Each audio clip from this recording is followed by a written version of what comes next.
Залма Юнусӣ, сафири Афғонистон дар Тоҷикистон, пас аз як соли маъмурияташ дар душанбе аз сӯи мақомоти Кобул барканор шудааст. Масъулини сафорати Афғонистон мегӯянд барканории пеш аз муҳолати оқои Юнусӣ ба муносибати ду кишвар рабте надорад. Залма Юнусӣ рӯзи 31 май дастури барканориашро тасдиқ кард ва гуфт ин кор 2 ҳафта қабл сурат гирифта пас аз анҷоми моҳи Рамазон Тоҷикистонро тарк мекунад.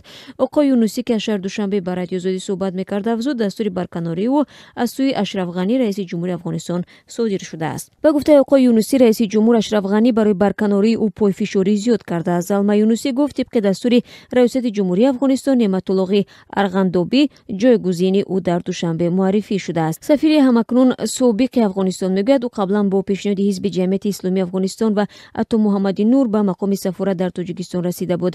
Аммо ба қавли Залма Юнусӣ, раисати ҷумҳурии Афғонистон бидуни мувофиқа бо Ҷамъияти Исломӣ ва Атто Муҳаммади Нур ӯро аз сафирӣ дар Душанбе озод карданд ва ҳизб низ аз барканории ӯ норизогӣ кардааст. Бо ин ҳама Залма Юнусӣ гуфт, то ҳол сабабҳои аслии барканориро барояш нагуфтанд ва маълум нест, ки ӯро ба кадом вазифа мегузаронанд. Залма Юнусӣ гуфт, давоми як соли кораш дар Душанбе барои таҳкими равобити ду кишвари дӯсту ҳамсоя он чӣ дар тавон доштем кор гирифтем.